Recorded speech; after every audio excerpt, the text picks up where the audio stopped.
On fait une petite intro rigolote. C'est bon, ça filme. T'es à l'aise là? J'ai l'air à l'aise ou pas? Bah, je sais pas.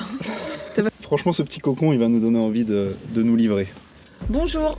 On te retrouve aujourd'hui en France. Si t'as vu la dernière vidéo, tu sais qu'on est là, on est confinés. Mais on a du temps de libre et du coup, on s'est dit que c'était l'occasion parfaite pour répondre à des questions qu'on nous pose souvent sur YouTube et Instagram. On en a reçu énormément. Beaucoup. On va essayer de ne pas faire une vidéo trop longue et on va répondre au maximum de questions possibles. Alors, on commence le scroll. On n'attend pas plus, c'est parti. Vous attendiez-vous un tel succès sur YouTube et étiez-vous dans cette optique de vous faire connaître? C'est une bonne question ça. Bah ouais. Mais franchement non, on s'y attendait pas du tout. Bah non. On est complètement halluciné par l'ampleur que ça a pris. On a commencé les vidéos il y a 1 an tout juste. Au bout de la 4e vidéo, il y en a une qui a fait un demi-million de vues. Bah, je pense que c'est celle-là qui a tout lancé quoi. Et après tout s'est enchaîné hyper vite. C'est pas trop notre truc d'ailleurs, se montrer en caméra, on n'est pas hyper à l'aise avec ça. Nous, ce qu'on voulait faire, c'est partager des moments incroyables qu'on vit dans ces pays qui ont mauvaise réputation. À la base, c'était ça. Et en même temps, on voulait s'essayer à une nouvelle méthode d'être créatif. Bah ouais. Et c'était l'occasion pour essayer. Bien comme réponse? Next. Ouais. Pouvez-vous revenir sur les débuts de votre aventure, mais aussi la naissance de votre projet Les Artisans de Demain?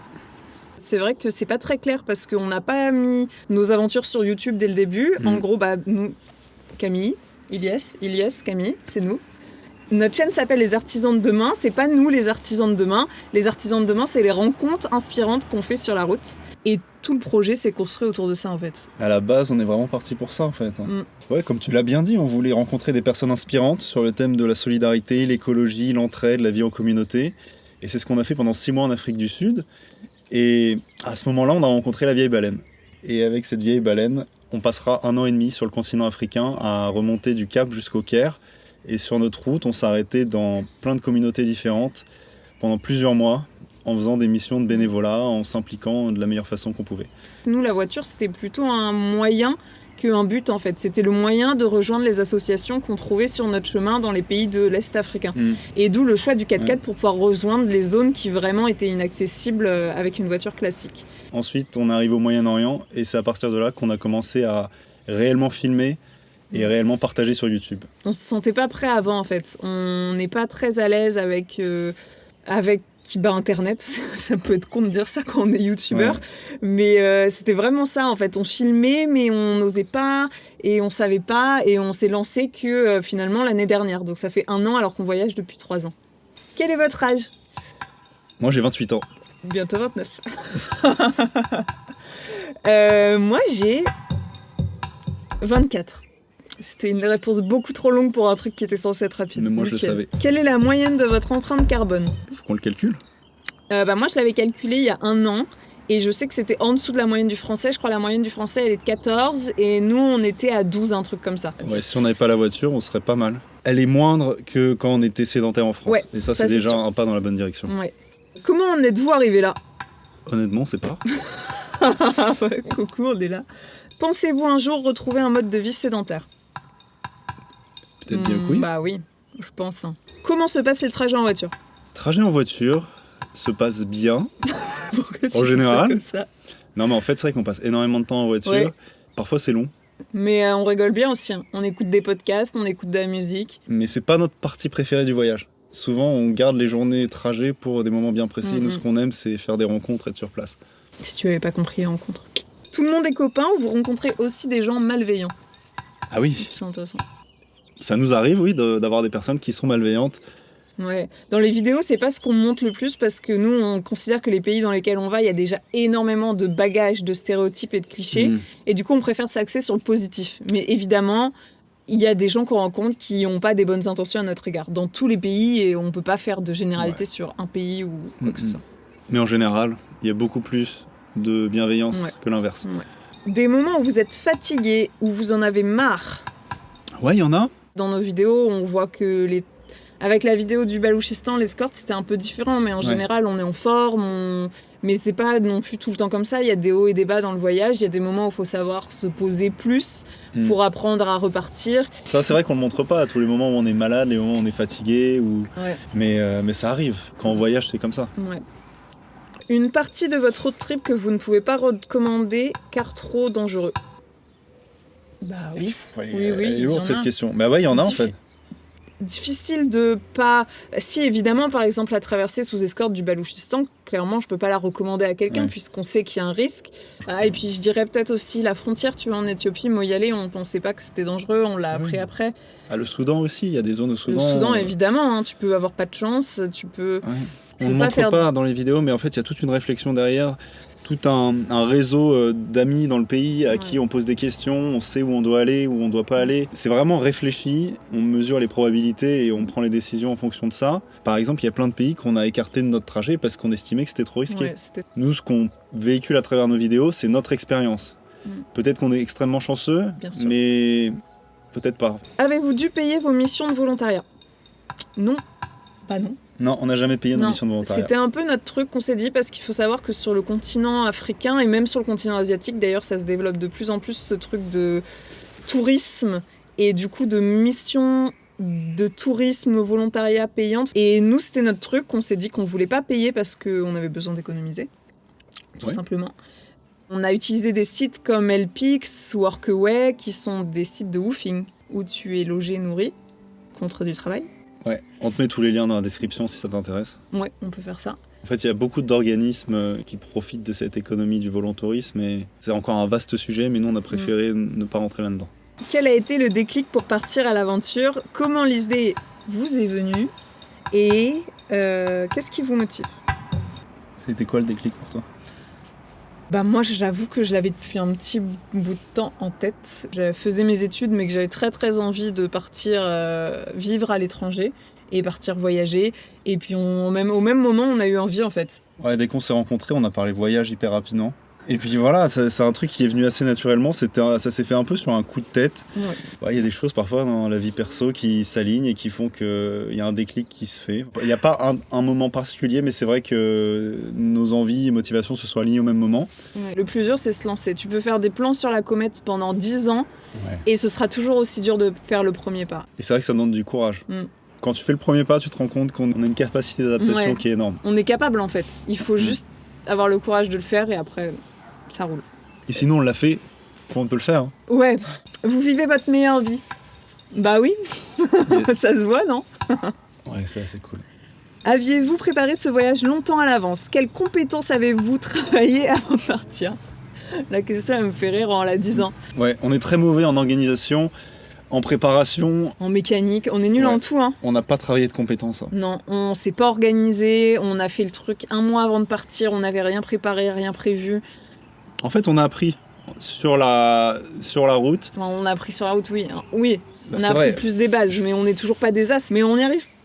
On s'en sort. On s'en sort. Peut-être que si on s'était mieux préparé, le voyage aurait été plus sympa, mais franchement, si c'était à refaire, je changerais rien. Non, bah moi non plus. Avez-vous peur ? Comment trouvez-vous le courage ? Comment défaire ses peurs, des préjugés face à l'inconnu ? Je vais répondre parce que c'est moi la trouillarde. Ouais, moi aussi j'ai peur parfois. Hein. Je te le dis pas, mais ça m'arrive. C'est vrai. J'ai beaucoup plus peur maintenant. Je pense que c'est l'âge aussi qui fait que t'as plus de peur et d'appréhension en grandissant. La raison prend un peu le dessus. Ce que j'ai compris, c'est que c'était pas grave d'avoir peur et que le principal, c'était d'accepter cette peur et d'en faire quelque chose. Et la vraie force, c'est de surmonter ses peurs et non pas de pas avoir de peur du tout, parce que ça, c'est juste de l'inconscience. Vachement bien dit. Est-ce que le camping sauvage est safe dans tous les pays ? Comment être en sécurité ? Est-ce que le camping sauvage est safe dans tous les pays ? Je dirais oui, mais ça dépend de ta prise de risque. Est-ce que tu aimes prendre des risques ou pas ? Nous, on adore le... Non, mais c'est une question hyper... Nous, on connaît des voyageurs qui font que du camping sauvage tout le temps. Nous, personnellement, on a décidé, à certains endroits, le camping sauvage, on a préféré pas prendre le risque. Ouais. Et si tu le sens pas, surtout pas rester, en fait. Je pense que c'est ça qui est important. S'écouter. Vraiment s'écouter en voyage, écouter son instinct, c'est primordial. Mais le grand secret, c'est de toujours rentrer en lien avec les gens qui habitent autour du campement, parce que ce seront ces gens-là qui vont te prendre sous leur responsabilité, en fait. Avez-vous une association ? Ouais, on a une asso et on t'en parlera bientôt plus en détail. Il y a des beaux projets qui se profilent. Vous êtes-vous formé au métier de l'audiovisuel ? Non, mais ça veut dire qu'on arrive à faire l'illusion. Donc, merci pour le compliment. Comment dissocier culture et politique ? Waouh, super intéressant. Ouais. Pour répondre à ça ? En fait, le voyage nous a appris qu'il y a vraiment un fossé énorme entre les gouvernés et ceux qui les gouvernent. Le peuple et son gouvernement ont juste rien à voir. C'est trop dommage d'associer son peuple à une façon de gouverner ou à un gouvernement. On a beaucoup plus de choses en commun que de choses en commun avec les gens qui nous gouvernent. Ça, c'est un truc dont on s'est rendu compte. Je sais pas si ça a du sens ce que je veux dire, mais à mon avis... D'ailleurs, on se présente au municipal du coup de 2023. Ouais. Quel sentiment avez-vous quand vous quittez les personnes que vous rencontrez sur la route ? On pleure. Non, c'est horrible. C'est un des pires trucs du voyage, je dirais. Si un jour on doit s'arrêter, ce sera en partie pour ça. Ouais, certainement.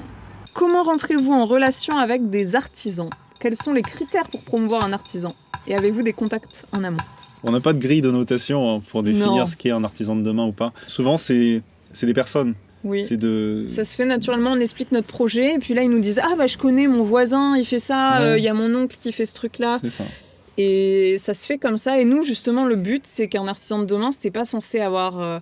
tout le monde peut être artisan de demain et tout le monde peut l'être à son échelle. Il n'y a pas de petite action, en fait. Donc tout le monde peut l'être. Il faut juste... On cherche l'histoire, en général, qu'il y a derrière. Quand c'est des chouettes histoires, on a envie de les raconter. Est-ce que vous vivez du livre de Camille ? Ah ! Ce serait bien, ça. Mais non, malheureusement. Enfin, non, si c'était un best-seller, ce serait possible. Il faut savoir, l'auteur du livre, en général, il gagne entre 8 et 12% max le plafond. Alors du coup, vous faites le calcul de entre 8 et 12% par livre sur 15 €. On vivra pas tout de suite dessus. Il en faut des livres.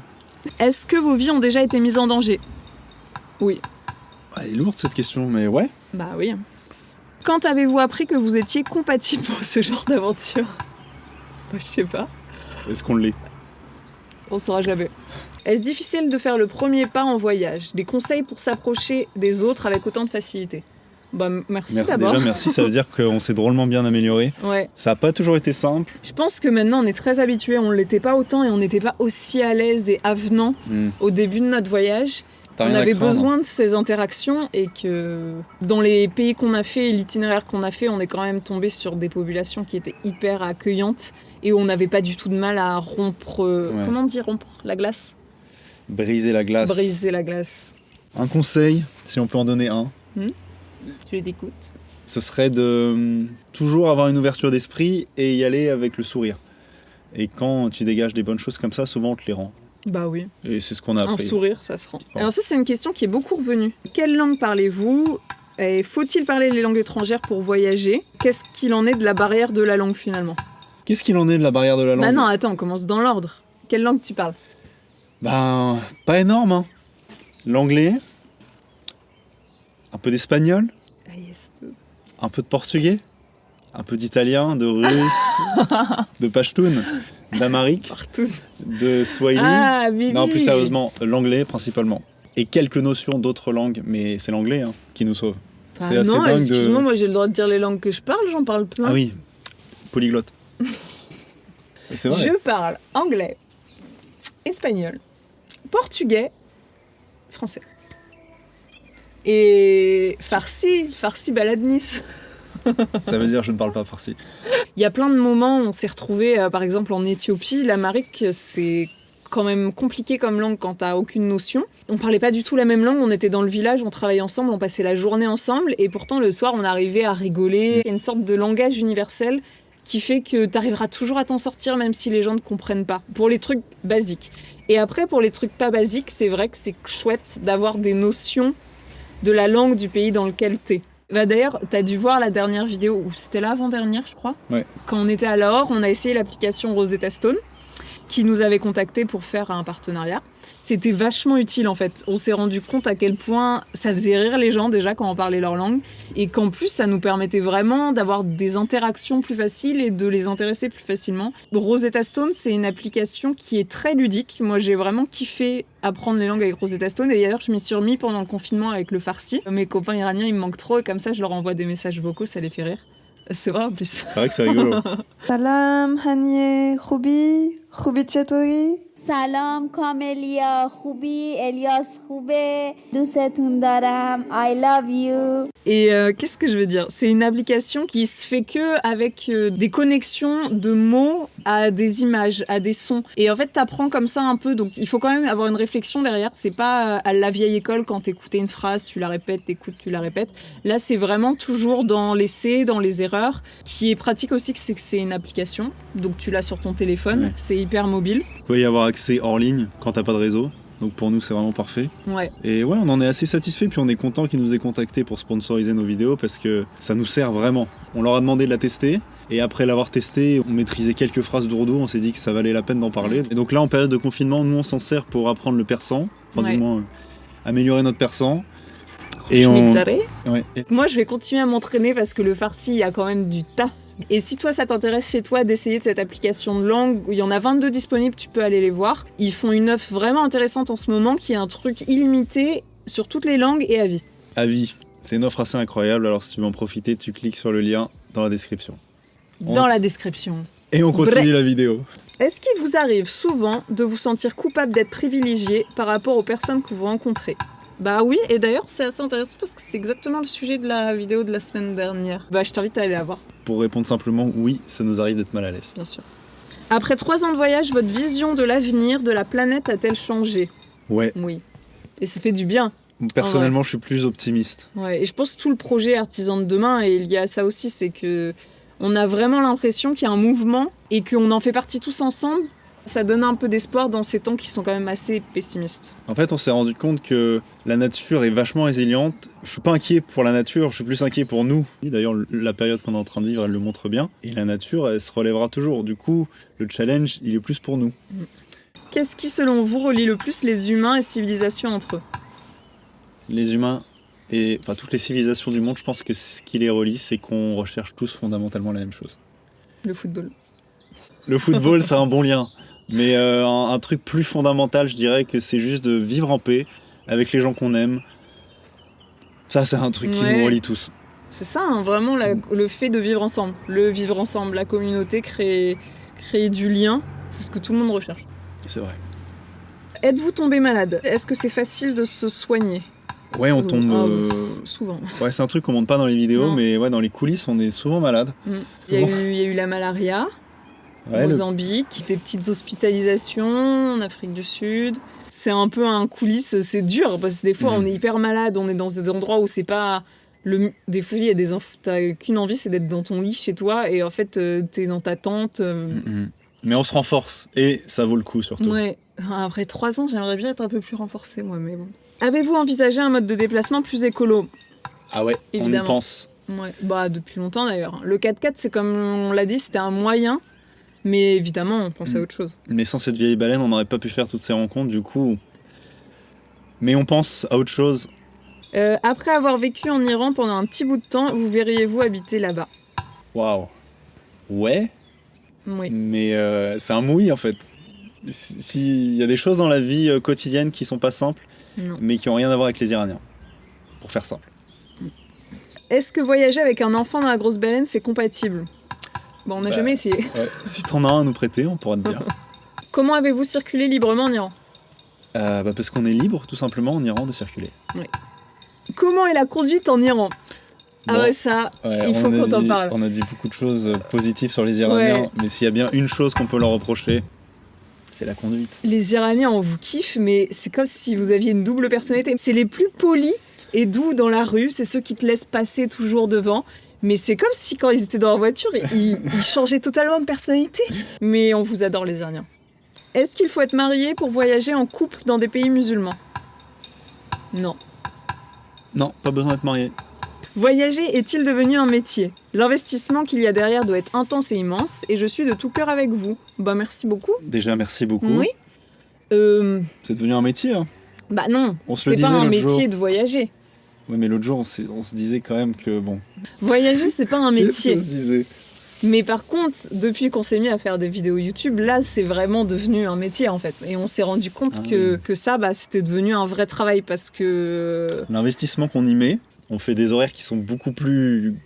Qui dépassent le 35 heures, ça c'est sûr. Beaucoup plus que les jobs qu'on avait avant. Mais c'est un travail différent. On sent moins de contraintes, on est très libre, on se sent libre de ce qu'on fait, et ça c'est génial, et on fait ce qu'on aime surtout.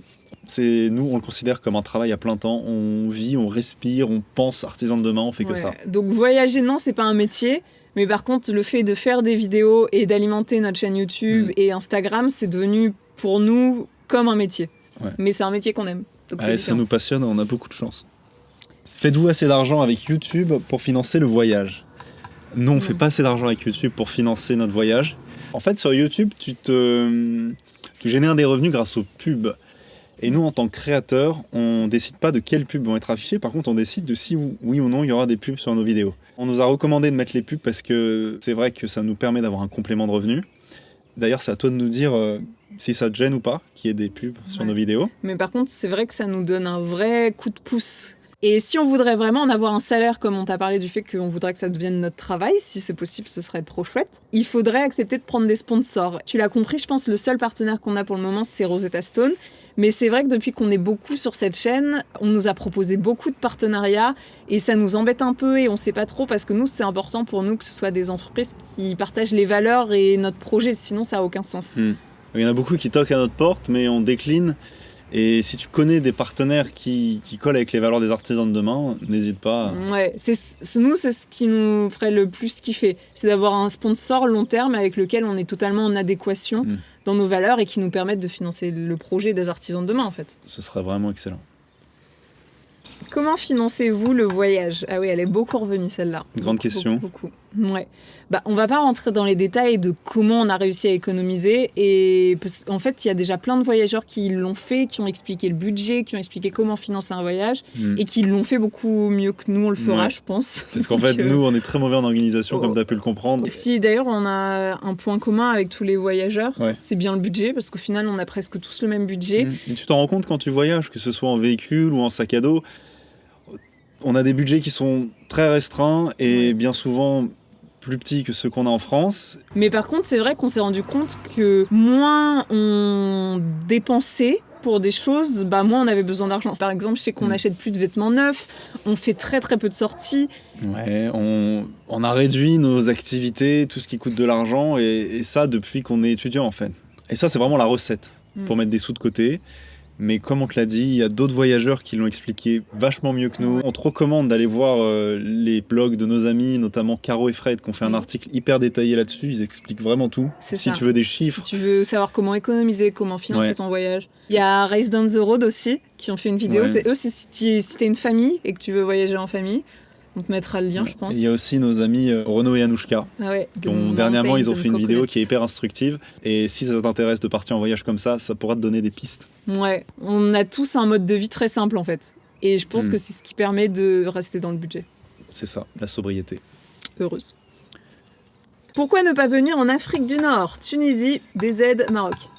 On aimerait beaucoup aller en Afrique du Nord, mais en fait c'est la vieille baleine qui a décidé de notre chemin et on s'est rendu compte que traverser le Tchad, la Libye, c'était pas bon plan en ce moment. Du coup pour l'instant on est parti dans l'autre sens. Mais on ira un jour. On dit souvent du mal de l'Égypte aujourd'hui. Vous êtes-vous senti en insécurité ? Nous, on nous avait dit plein de trucs sur l'Égypte hyper négatifs avant de partir. Mais c'est un pays au top. Les gens, ils sont trop gentils, hyper accueillants. On n'a jamais eu de soucis. Les seuls gens un peu chiants, c'est les policiers. Et les Égyptiens sont adorables. Et la nourriture est trop bonne. Oh là là, m'en parle pas. Est-ce que c'est difficile de voyager quand on est une femme ? Oh là, c'est un grand sujet. Et non, oui. Non et oui. D'ailleurs, il faudrait peut-être qu'on fasse une vidéo là-dessus. Je pense que je ferai, parce que du coup ça me concerne plus moi, une vidéo sur tout ça.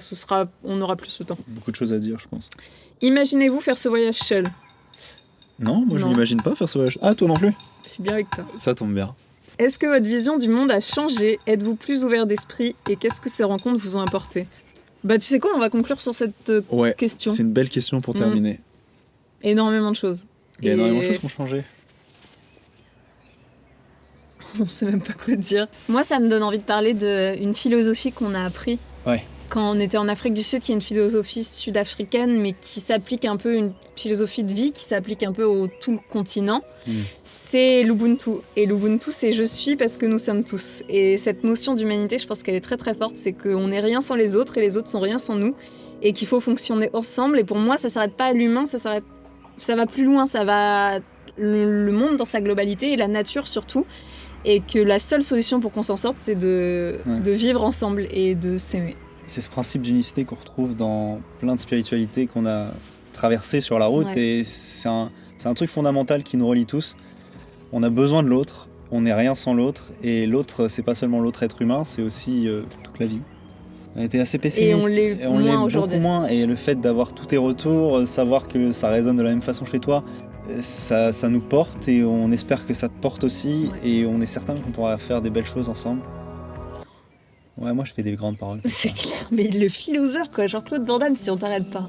On espère que tu auras pu en apprendre plus sur nous, plus en détail. On est désolé pour toutes les questions auxquelles on n'a pas pu répondre, mais il fallait garder cette vidéo assez courte, sinon ça n'aurait pas de sens.